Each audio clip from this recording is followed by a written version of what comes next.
أم، أول حاجة ازيكم عاملين ايه؟ أنا نيجار. وأنا إن شاء الله هشرح لكم النهاردة three concepts في الإنجليش. ف أهلا بيكم كلكم يعني. فولد أول حاجة ال active and passive voices، ده الكونسبت معانا النهاردة. طيب يعني ايه أصلا active and passive voices؟ أول حاجة active and passive يعني المبني للمعلوم والمبني للمجهول زي العربي.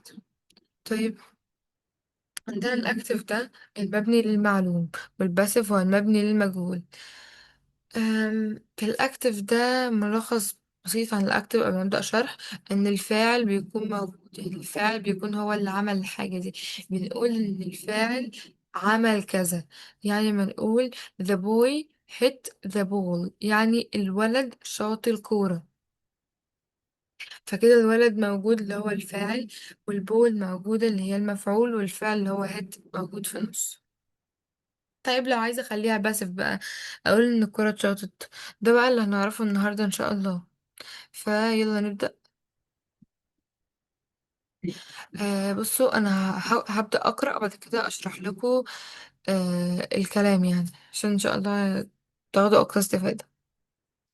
اول حاجة الاكتف ال definition بتاعه: active voice is speech where the subject of the sentence is clear and often the first word in that sentence.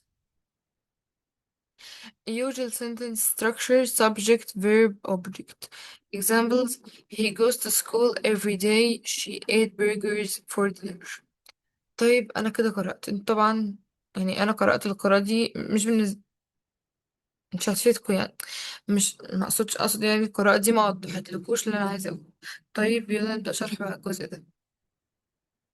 الديفيني يعني ايه اكتف اصلا؟ الاكتف زي ما قلت ان الفاعل هو اللي بيكون موجود، يعني هو الادمن بتاع الجمله، وليكن الجمله دي جروب والفاعل ده هو الادمن، يعني الفاعل بيكون هو اللي متحكم في السنتنس دي. او بمعنى تاني، الفاعل ده بيكون اول حاجه في الجمله اصلا كلها، او الاكشن كله بيكون معتمد على الفاعل ده. طيب الستراكشر بقى بتاع الاكتف، الحاجه الستاندرد، ايه هو الستراكشر الستاندرد اللي المفروض طالما شفت الستراكشر ده يبقى الجمله دي اكتف. اول حاجه آه المفروض الاوردر بتاعها يكون subject verb object، يعني فاعل فعل ومفعول. examples: he goes to school every day. She ate burgers for dinner. طيب احنا تعالوا بقى نطبق الاستراكشر اللي احنا قلناه، اللي هو subject verb object، على السنتنس اللي هي في الاكزامبل بتاعها. اول سنتنس بتقول he goes to school every day. اول حاجة بدأنا ب هي هنا هي السبجكت، هي الفاعل. بعدها جبنا goes هنا هي الفيرب أو الفعل. الفعل هو هي عمله. to school every day، هنا school هنا اللي هي الأوبجكت، وده المفعول. طيب آه يبقى هنا هي اللي هو الفاعل هو اللي عمل الفعل اللي هو راح المدرسة. فكده أول ما أشوف الجملة دي بالستراكشر ده، subject verb and object، يبقى كده السنتنس دي في الأكتف مش في الباسف. نيجي على الجملة اللي جنبيها: she ate burgers for dinner. أول حاجة بدأنا بشي، زي الجملة اللي فاتت، بس الجملة اللي فاتت بدأنا بهي. she هنا هي ال subject، هي ال subject pronoun، هي الضمير الفاعل أو الفاعل، هي اللي عملت الفعل. طب فين الفعل بيكون جاي بعدها اللي هو ate؟ she ate. كده ناقص حاجة اللي هي الأوبجكت جاي بعد ايه اللي هي burgers. يبقى احنا عندنا كده أول ما نشوف ال three parts دول اللي هو ال subject وال verb وال object بنفس الترتيب ده، يبقى كده بدون تفكير آم، ال ال sentence دي active voice. بعد كده نيجي عند الباسيف. الباسيف هقرأ الأول برضو. ال definition: passive voice is speech where the object of the sentence is clear and often the first word in that sentence. Usual sentence structure: object, verb to be, past participle هي ال PP and subject. And the verb to be follows the tense of the active counterpart to the sentence. The subject isn't necessary to add at the end of a passive sentence. Examples: this table was made by a skilled carpenter. She was killed by her best friend. Dinner is served at 7 o'clock. طبعا أنا قرأت وهشرح برضو، فيلا نشرح. الباسف يعني ايه؟ باسف أصلا يعني ايه؟ أصلا مبني للمجهول. هنا مبني للمجهول يعني مفيش فاعل، يعني بمعنى تاني في جهل بالفاعل، يعني احنا مش عارفين مين الفاعل. او بمعنى تاني برضو ان احنا المفعول بنجيبه هو اللي في الاول، والفاعل ممكن يجي في اخر السنتنس وممكن لا. اما اقول مثلا بالعربي ان نقول ايه؟ الولد رسم اللوحة. الولد رسم اللوحة دي كده الولد في الأول يعني هو الفاعل، فدي كده أكتف. فلو عايزة أحولها لباسف فهقول إن اللوحة رسمت. رسمت دي بقى هو الباسف. ف عايزين بقى نقولها بالإنجلش، فنقول the boy drew the picture. عايزين نقولها بقى في الباسف فهنقول the picture was drew. أم نشوف بقى الاستراكشر أو الباسف ده أصلا بيكون عبارة عن إيه. أو هي الحاجة اللي أول ما أشوفها أقول إن ده passive voice. أول حاجة بيكون عندنا الأوبجكت، يبقى هناك في الأكتف كان subject، هنا كان يبقى الأوبجكت. طيب هناك كان الفيرب، هنا بقى عندنا كومبو من الفيرب. الكومبو ده بيكون مقسوم على verb to be وال past participle. verb to be اللي هو am is are، ده في ال present. was aware في ال past اللي هو الماضي. الباست participle ده بقى اللي هو التصريف الثالث للفعل. يعني ايه التصريف الثالث للفعل؟ ال verbs او الافعال في الانجليش عندها ثلاث تصريفات. اول حاجه بتكون في المضارع، بعد كده الماضي، بعد كده الماضي التام او التصريف الثالث للفعل. طيب مثال على كده ايه برضو؟ لما اقول مثلا آم، نقول ايه طيب؟ play played played. يعني احنا كده التصريف الأول اللي هو play، التصريف التاني played، نروح للتصريف التالت اللي هو بنحطه في الباسيف اللي هو played، والسبجكت اللي هو الفاعل بيجي في الآخر. يبقى في الباسيف الجملة بتكون عبارة عن object verb to be past participle، والسبجكت بيجي في الآخر. يعني لو ممكن نجيبه بس في أغلب الجمل مش بيجي، مش شرط إن هو يعني يكون موجود في الجمل. ف آم، شوف بقى الإكزامبل تحت دي. This table was made by a skilled carpenter. طيب عايزين بقى نطبق الاستراكشر على السنتنس دي. أول حاجة this table was made. أول ما أشوف was made اللي هو verb to be وبعده past participle أعرف على طول إن ده passive. This table جاء في أول السنتنس وهي object، على الستراكشر بقى this table هتبقى ال object. was made was هتبقى verb to be. made اللي هي past participle by a skilled carpenter، ده اللي هو ال subject. قلت ده ممكن يجي وممكن ما يجيش. ال sentence اللي بعدها she was killed by her best friend. فهنا she was killed by her best friend. طيب she هنا طبعا ممكن حد فيكم يفكر ان شي هنا، ان اول ما اشوف شي كده يقول ان هي باكتف، بس لا، في بعدها was killed. was killed لسه قايلة من شوية ان اول ما نشوف الكومبو ده verb to be ايا كان في زمن ايه وبعده past participle، فده معناه ان الجملة دي passive by her best friend. طيب الجملة دي اصلا معناها ايه؟ ان هي او واحدة ما، إن سلمى مثلا، سلمى دي قتلت بواسطة صاحبتها، يعني البيست فريند بتاعتها هي اللي قتلتها. فهنا الأوبجكت هي she اللي هي المقتولة، was killed اللي هي الكومبو بتاع الأفعال بمعنى was قتلت، سوري، بمعنى إن هي اتقتلت أو قتلت. مين اللي قتلها؟ صاحبتها اللي هي الفاعل أو السبجكت جاية في آخر الجملة. طيب الجملة الثالثة dinner is served at 7 o'clock، يعني العشاء بيتقدم الساعة 7. طيب نطبق الاستراكشر. أول حاجة dinner هي الأوبجكت، فهي جاية في أول السنتنس. بعد كده is served، الكم ده طبعا عرفناه verb to be و past participle، يعني ده passive. is هي verb to be بس في present. served جانا الفعل أو الverb serve جاية في التصريف الثالث عشان. طيب تعالوا نصرف serve. أصلا serve يعني بيقدم، فلو جينا نصرفها serve served served، فالباست participle أو التصريف الثالث بتاعها بيكون served، فحطيناه at 7 o'clock. هنا بقى مفيش subject عشان انا لسه قايله او قلت من شويه ان السبجكت ممكن نحطه وممكن لا. هنا لما قلت ان الدينر اتقدم الساعه 7 كده معرفتش مين اللي قدمه، فاهمين؟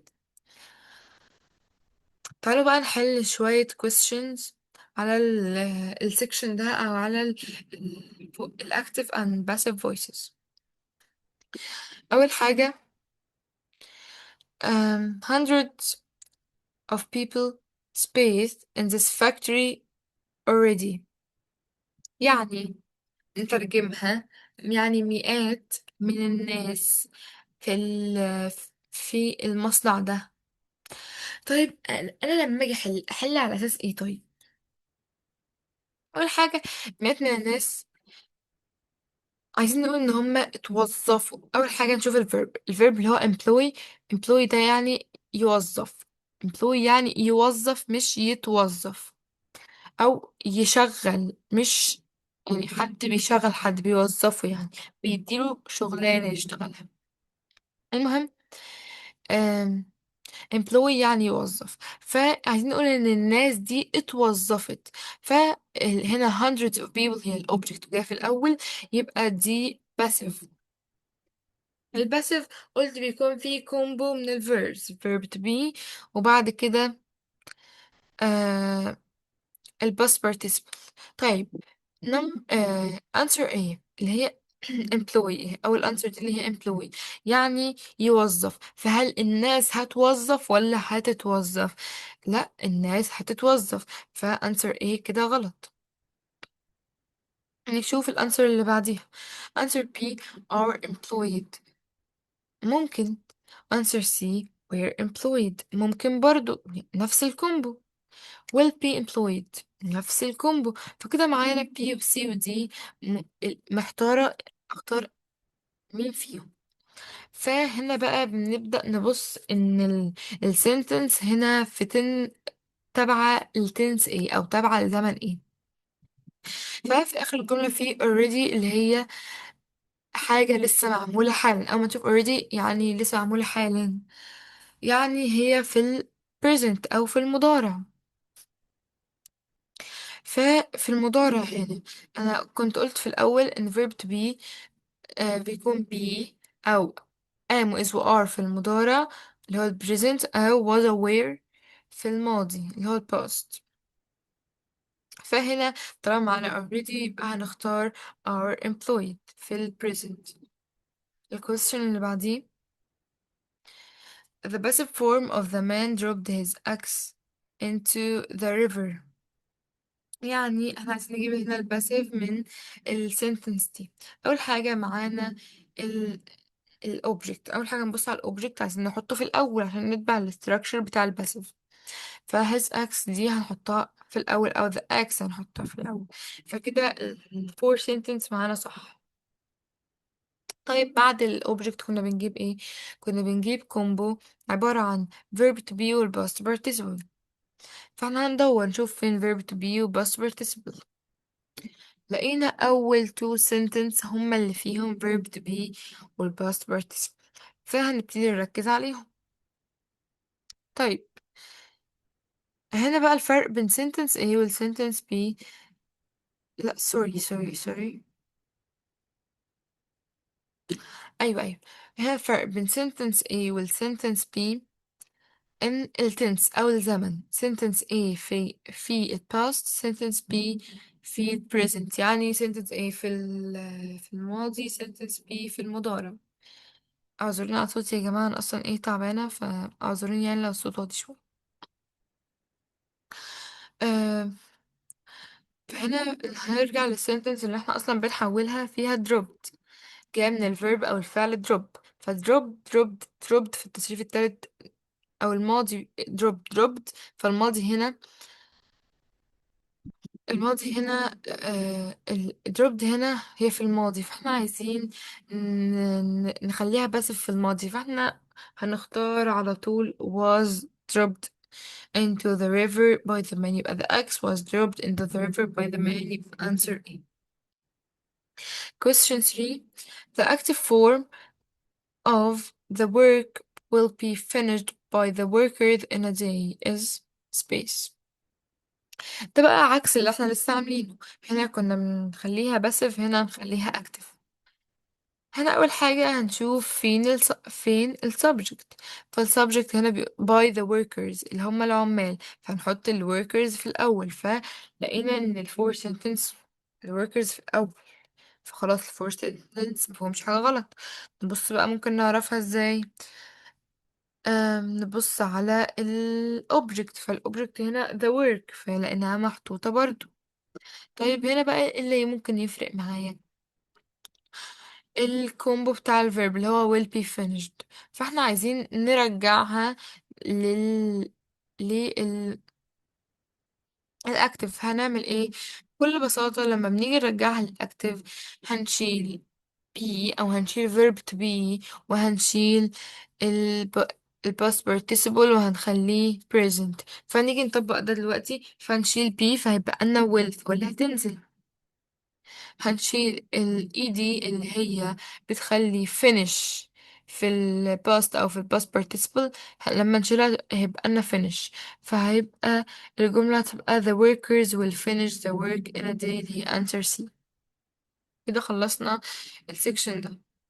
ندخل على السكشن اللي بعده، هو ال articles. يعني ايه articles أصلا؟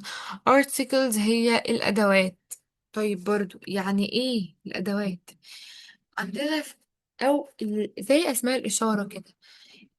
مش هقول أسماء الإشارة، بس هي بتعرفنا الحاجة دي نكرة ولا الحاجة دي معرفة.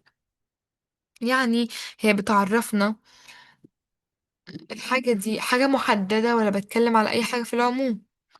طيب تعالوا بقى نشوف الارتكلز دي بتتكلم عن إيه. أول حاجة هقرأ ال definition.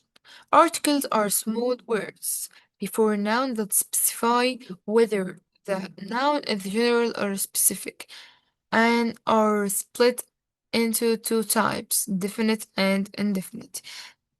يعني بكل بساطة الارتكلز دول بتكون كلمات صغيرة جدا عبارة عن حرف أو حرفين أو 3 حروف زي ما هنشوف دلوقتي.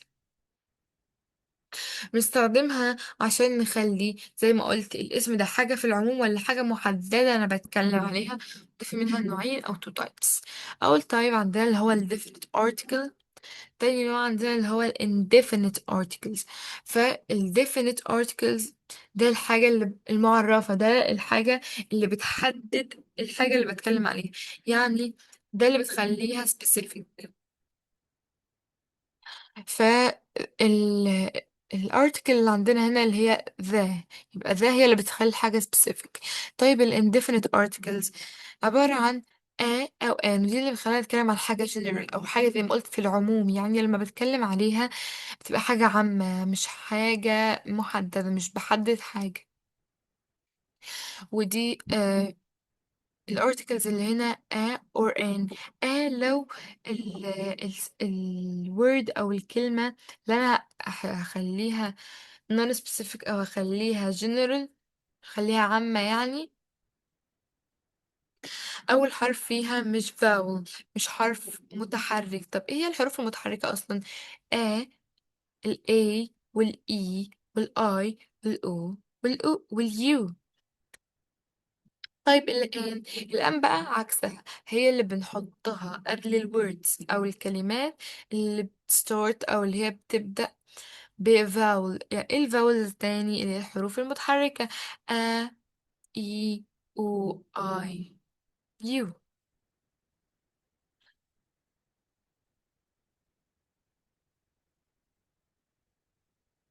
طيب نبدأ ندخل في ال questions.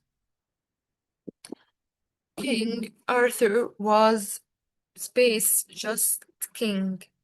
هنا لو حد شافها للوهلة الأولى ممكن يقول إن هنا مش هنحتاج article، يعني هيختار no article. وطبعا هقول له انت اجابتك صح جدا. ليه يا جماعة اجابته صح جدا؟ لان في الكينج هنا كينج بنعتبرها شغلانة، فقبل الجوبس او الحاجات الوظائف مش بتاخد article. ف King Arthur was just king، فهنا مش هنحط article، تبقى الإجابة no article. question اللي بعديه: my son is space apple of my eye. يعني ابني هو ايه؟ انا كده حددت قلت ابني، فاول ما احدد واقول ابني طبعا اعتقد المعظم ممكن يعرف الاجابه. طيب احنا هنجاوب ازاي؟ apple of apple of my eye، هنا زي ما اقول مثلا في الناس كتير بتقولها مثل شعبي كده كان ايه؟ اه زي اسمها ايه، حبة عين من عيني، حاجة كده يعني. المهم، فهنا لما اقول حبة عيني فانا او نن عيني فانا كده بخلي الحاجة سبيسيفيك او بحدد الحاجة دي، عشان مش بقول اي عين، بقول ان ابني كده حددت هو نن عيني. فلما بحدد اللي هي الديفينيت ب... هي الديفينيت article اللي هي the، فالانسر هتبقى C، تبقى my son is the apple of my eye. question اللي بعد كده: we went on vacation to space UK. طب يا جماعة عشان دي ما اعتقدش ان معظم الناس عارفاها، فاليو كي اليو كي تاخد ذا، دي مش حاجة تكون معروفة، مش كل الدول أصلا بتاخد ذا. اليو كي اللي هي United Kingdoms، مش كل الدول بتاخد ذا. عندنا ايجيبت، موروكو، عندنا نسيت الدول ولا ايه، عندنا فرنسا، عندنا دول كتيرة مش بتاخد articles. بس ال UK اللي هي ال United Kingdoms هي بتاخد article. طب ايه الارتكل اللي ال UK بتاخدها؟ هتكون the. فهي حاجة standard، حاجة ثابتة، حاجة معروفة ان ال UK أول ما تشوف ال UK نحط قبلها the، فهنقول we went on vacation to the UK، فالانسر هتبقى C.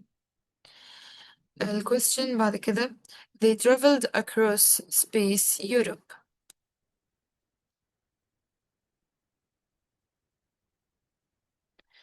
فهنا يوروب هنا قارة، فزي ما قلت مش كل القرى ومش كل الدول بتاخد articles، مش المعروف أصلا إنها تاخد articles، إن هي حاجة معرفة، يعني هي حاجة already معروفة. فهنا الانسر هتكون no article، فاللي هي دي، السنتنس هتكون they traveled across Europe. question اللي بعديه. Sheldon is space honest man. هنا ممكن الناس تفكر ان honest هنا هي superlative adjective، يعني من الصفات العليا اللي هي بتبقى قبليها verb وفي آخرها est. بس لا خالص يا جماعة، honest هنا هي صفة.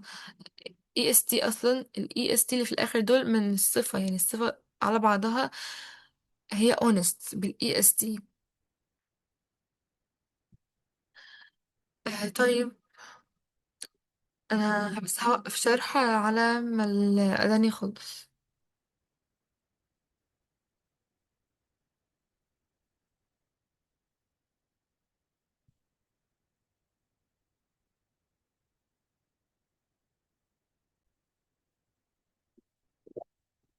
طيب يلا نكمل. آه children is space honest man. هنا زي ما قلت ان honest ال est هي من ال adjective او من الصفة اللي هي honest. دي حروف اصلا من اصل الكلمة. طيب هنا الإجابة ممكن تكون ايه بقى؟ هنا قلت بصوا، في قاعدة بتقول ان لما يكون في adjective وبعديها noun، يعني بيكون في صفة وبعديها اسم، بنحط قبلها a or an. اوكي، بس لو هي من الصفات العليا زي ما قلت هنحط قبلها ذا. طب هنا هي مش الصفات العليا، و اي اس تي هنا من اصل الكلمة، فهنتجه لآ او آن. طيب هنختار مين برضو؟ معظم الناس هتجري تختار آن. معظم الناس سوري هتيجي تختار ليه هيختاروا لأن ال H مش vowel. فهنا هقول لهم لأ يا جماعة، في حاجة برضو ان هنا ال H silent، فاحنا بنختار A أو an على حسب أول حرف احنا بننطقه. فأنا ال H silent واحنا بنقول honest، يعني احنا بننطق ال O، فهنختار an لأن ال O vowel وال H silent، فهتبقى Sheldon is an honest man. question اللي بعديه Sheldon is space honest man. ممكن أول ما الناس تشوف السؤال ده تقول إن هو نفس السؤال اللي احنا لسه حالينه، السؤال اللي قبليه. بس لا يا جماعة، لا خالص.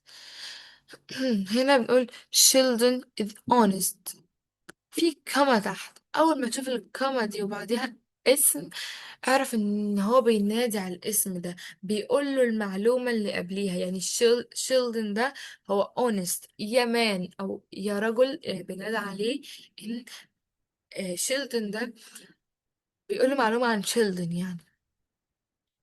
طيب يا نيجار هنختار ايه؟ هنختار ايه بقى؟ نختار ايه؟ children is honest man. فهنا طالما مفيش بعديها noun، هنا في السلايد اللي قبليها او في السؤال اللي بعده اللي قبليه قصدي، كان النون اللي هو man قبل سوري بعد honest. فكنت قلت طالما في noun بعديها على طول، فكده اللي هنختار أو آن. طيب هنا مفيش noun، هنا هو بينادي على النون ده، بينادي عليه. هناك ما كانش بينادي عليه، هناك كان بيقول إن شيلدون ده هو راجل صادق. هنا بنقول شيلدون ده صادق يا رجل. فاهمين الفرق؟ فهنا أول ما هننادي او عامه الادجكتيف او الصفه طالما مش بعديها noun او مش من السوبرلاتيف adjectives، يعني مش من الصفات العليا اللي هي ذا و est، فمش بنختار اي article.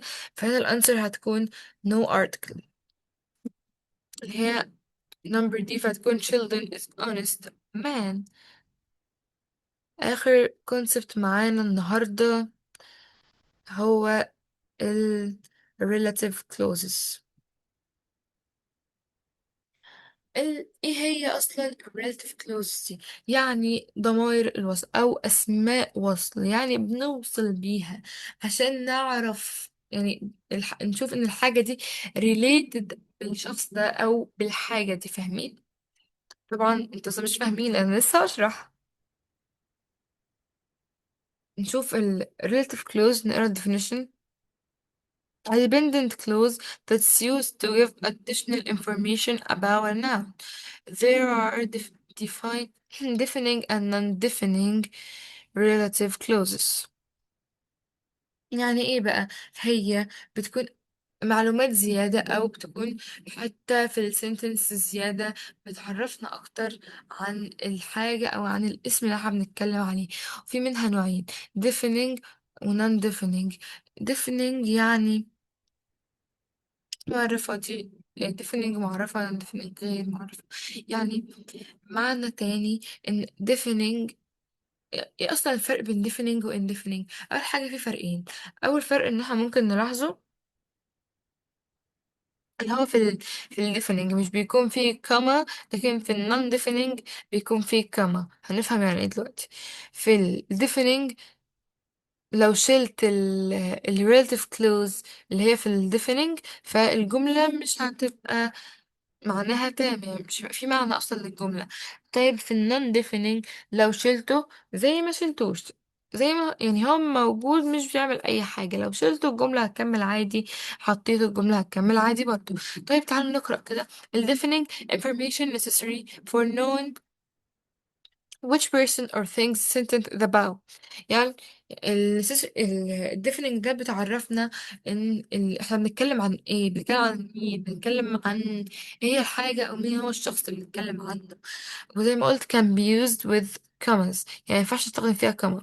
فالجملة هنا بتقول he is the man who cuts my hair. يعني هو الراجل يبقى عايز اعرف هو مين بقى الراجل اللي بيعمل ايه. who cuts my hair يعني اللي بيقص لي شعري. طيب زي ما قلت يبقى hook cuts هنا هي relative clause. زي ما قلت ان احنا مش هينفعش نشيلها. طيب ما تيجي نجرب نشيلها كده نشوف الجملة كده هيبقى ليها معنى ولا لأ. he is the man my hair، فين المعنى؟ مفيش معنى. يعني هو الراجل شعري يعني ايه؟ طيب مفيش معنى اصلا. فاهمين؟ نشوف بقى non-defining. Extra info unnecessary to distinguishing the person or thing the sentence is about can only be used between commas. يعني هي مش حاجة ضرورية، هي معلومة زيادة، ممكن أشيلها ممكن أحطها مش هتفرق أصلا. بس الحاجة اللي لازم تتحط هنا هي الكمز، أو الكما الفاصلة اللي هي تحت دي. فنقرأ ال example أو ال sentence. My brother who is 20 likes playing football. يعني أخويا اللي عنده 20 سنة بيحب يلعب كورة. طيب ما تيجي نجرب نشيل who is 20 دي نشوف الجملة هتبقى عاملة ازاي. فهقول my brother likes playing football، يعني أخويا بيحب يلعب كورة. جملة كويسة، عرفت منها معلومة إن أخويا بيحب يلعب كورة. ممكن أحط إن هو عنده 20 سنة أو لأ، مش هتفرق، لكن المعلومة اللي أنا عايزة أوصلها إن هو بيلعب كورة. فالريلاتيف كلوز هي اللي بتعرفني. ففي الديفيننج هي مهمة وما ينفعش أشيلها، في النون ديفيننج ينفع أشيلها عادي جدا. طيب الريلاتيف بروناونز اللي هي ضمائر الوصل أصلا دي عبارة عن إيه؟ عندنا who whom whose which the wha why where what. هو دي بتتكلم لما أكون بتكلم عن شخص، عن حد عاقل، يبقى هو. لما أكون بتكلم عن ال people girl boy، ال people عموما. هو بقى بتتكلم عن نفس ال people برضو. طيب ايه الفرق بينها وبين هو يا نجار؟ ان هو بتتكلم عن ال people لما بيكونوا subject، لما بيكونوا فاعل، لكن هم بتتكلم عن ال people لما بيكونوا object، يعني لما بيكونوا مفعول. بعد كده نشوف whose دي بنتكلم لما عايزة أقول إن الحاجة دي بتاعتي أو أنا الأونر بتاع الحاجة دي، الحاجة دي ملكي. فاهمين؟ هي بتتكلم عن الملكية أو عن البسيفيتي، يعني الحاجة دي بتاعتي. فاهمين؟ نشوف which بقى بتتكلم عن غير العاقل، يعني they'll sing زي الانيمالز اللي هي الحاجات دي عموما، وخاصة في الانيمالز يعني في plants والحاجات دي. that طب that هذا دي بقى common، يعني that فيها حاجتين common من ال relative pronouns. يعني that بتشتغل مكان who، بتشتغل مكان which. يعني بمعنى تاني إن that ممكن تشتغل مع ال people لو هم subject، ممكن تشتغل برضو مع ال ال things أو ال animals. طيب what التخصص بتاعها ايه بقى؟ what دي بتشتغل مع ال things، يعني مع الأشياء. why دي لو في سبب أو reason. where لو بتكلم عن place town city كده يعني، a street كده يعني. what هي متكررة بس هي بتتكلم عن things زي ما قلت. وهنا home قلت إن هي بتتكلم عن people بس لما يكون object. الريلاتيف pronouns تاني who بتتكلم عن ال people as a subject، يعني ال people لما يكونوا فاعل. whose الposition، البوسيشن يعني الملكية. which بتتكلم عن ال objects or animals، يعني الأشياء أو الحيوانات. then قلت ممكن تتكلم عن ال people أو ال objects. where بتتكلم عن ال places. why a reason. when ال time. what ال things. هنا when ما كانش في السلايد اللي قبل كده، بس وين بتتكلم عن الزمن عموما، يعني الفصول السنة، بتتكلم عن الشهور، بتتكلم عن الساعة، بتتكلم عن الأيام، بتتكلم عن الزمن عموما. أم، هنا بقى examples عن ال relative pronouns. أول حاجة the woman who lives next door works for a bank، يعني السيدة اللي بتعيش جنبنا بتشتغل في بنك. هنا هو هنا هي ال relative clause. summer هو بتريفير أو عايدة على الwoman، عشان الwoman عاقل فحط لها هو. summer is the season where I'm happiest. هنا summer زمن، يعني هي فصل أصلا من فصول السنة، فصل الصيف فهو زمن. فوير هنا غلط، دي غلطة، فمفروض تكون when. my grandmother is a kind woman whom I admire. my grandmother، طب هنا النجارة grandmother هي حد عاقل، يعني من ال people. ليه حطنا لها whom؟ لأن whom بتيجي لما ال people دول بيكونوا object. طب هي ازاي هنا object؟ بيقول my grandmother is the kind woman whom I admire، يعني تيتا هي ست طيبة أو سيدة طيبة، او هي السيدة الطيبة اللي انا بحبها او انا بحبها. مين اللي بيحب او مين اللي بيأدماير جدته؟ انا. فهنا انا اللي بعمل الفعل، هنا انا الفاعل. وهنا بحب مين بقى؟ بحب تيتا، فتيتا هنا هي المفعول، هنا الاوبجكت، فعشان كده جبناهم. I want to see the film which everybody is talking about، يعني انا عايزة اشوف الفيلم اللي الناس كلها بتتكلم عنه. هنا الفيلم هنا حاجة من الاوبجكتس او حاجة من الثينكس، حاجة غير عاقل. آم، فعشان كده حطينا لها which. السنتنس اللي بعدها this is the boy whose phone is missing. is missing. sorry هنا المفروض تكون is missed، عشان ال لازم تكون اللي هو ضاع يعني، يعني لازم تكون في الباست participle. فهنا this is the boy whose phone is missing. هنا whose عايزة اقول ان الموبايل ده بتاعه، فعشان كده جبت whose، يعني موبايله هو اللي ضايع. السنتنس اللي بعدها he is from the town where I grew up. هنا التاون هي مكان، فعشان كده حطيت where. السنتنس اللي بعدها I can't find the CD that I borrowed from you. يعني أنا مش لاقي السي دي اللي أنا استلفته منك. هنا الثي دي زي ما قلت حاجة غير عاقل، فعشان كده حطينا ذات. وبرضه بأكد تاني ذات بتيجي مع العاقل وغير العاقل. بس هنا كان ممكن أجيب ايه تاني من ال relative pronouns؟ كان ممكن أجيب which، لأن which و that بيساووا بعض، وهو that برضه بيساووا بعض، لأن that بتشتغل شغلانتين، واحدة مع غير العاقل وواحدة مع العاقل. طيب السنتنس اللي بعدها: the reason why I left early was my headache. يعني السبب اللي خلاني امشي بدري هو ان كان عندي صداع. وانا كمان والله مصدعة، بس يلا نكمل. هنا the reason يعني السبب، طالما قلت السبب فلازم اجيب why، لان why هي بتاعت reasons.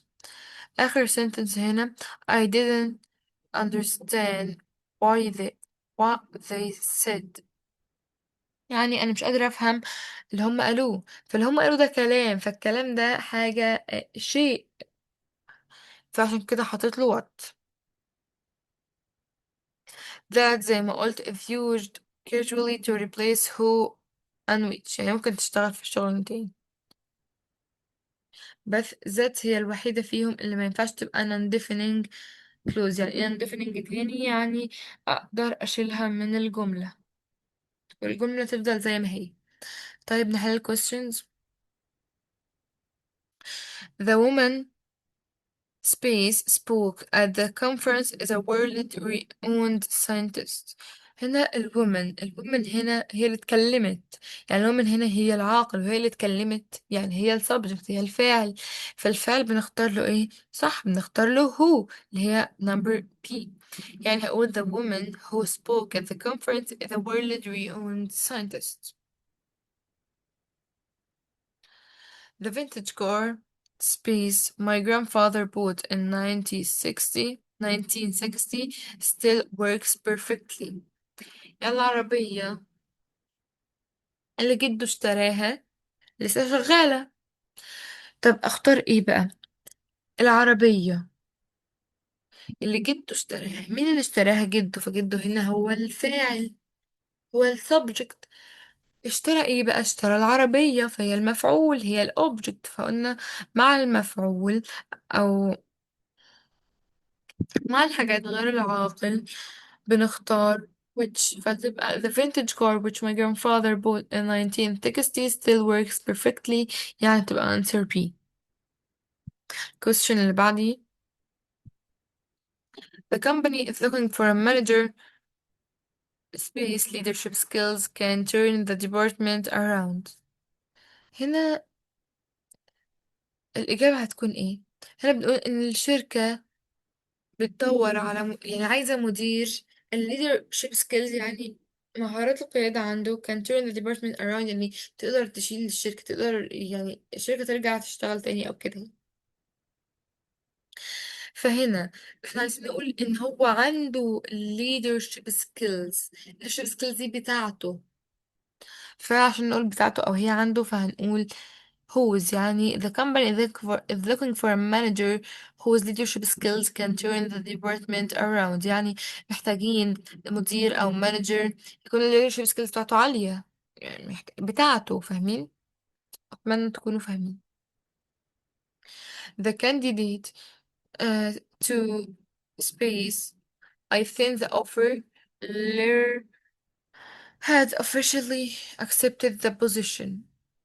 يعني المرشح اللي انا بعتله الخطاب ده، اللي انا بعتله الجواب، هو قبل اللي انا بعتهوله، او قبل انه هو يكون في الموضوع ده يعني. طيب هنا اختار ايه بقى؟ I send the offer. مين هنا اللي sends offer؟ انا، يبقى انا هنا ال subject، انا هنا الفاعل. فعشان انا هنا الفاعل عشان انا هنا الفاعل فمين هنا بقى هو المفعول، او مين هو الاوبجكت؟ اللي هو الكانديديت. فالكانديديت هنا اوبجكت بس عشان انا اللي بعتله، هو اللي مبعوت له. فهنا هو عاقل، فهختار له ايه؟ هختار له هوم، لان هوم بتيجي مع ال objects، او بتيجي مع ال people لما يكونوا objects. ندخل بقى على اخر question: They interviewed 20 applicants. Most of space had aggressive master's degrees. يعني ال هما الناس اللي شغالة في الشركة عملوا انترفيو. مين اللي بيعمل انترفيو اصلا؟ ال HRs اللي موجودين في الشركة. عملوا انترفيو ل 20 applicants، عملوا انترفيو ل20 واحد مقدم. Most of space had impressive master's degrees. يعني كتير منهم، مين منهم اللي اتعمل لهم الانترفيو؟ يعني هم اتعمل لهم، يعني ايه اتعمل لهم؟ يعني هم مفعول، يعني هم object. فلما يكون ال people object فبنختار whom. يعني whom زي ما قلت بتيجي مع ال people لما يكونوا objects. فتكون they interviewed 20 applicants most of whom had impressive master's degree. وهنا نكون خلصنا السيشن النهاردة. أتمنى تكونوا استفدتوا. وال... واللي عنده أي سؤال ممكن يسأل في الكومنتس، وإن شاء الله يعني هرد عليه. و good luck. thank you على thank you إن انتوا وصلتوا لحد هنا أصلا. فيلا أشوفكوا أو تشوفوني بفيديو جديد. باي باي.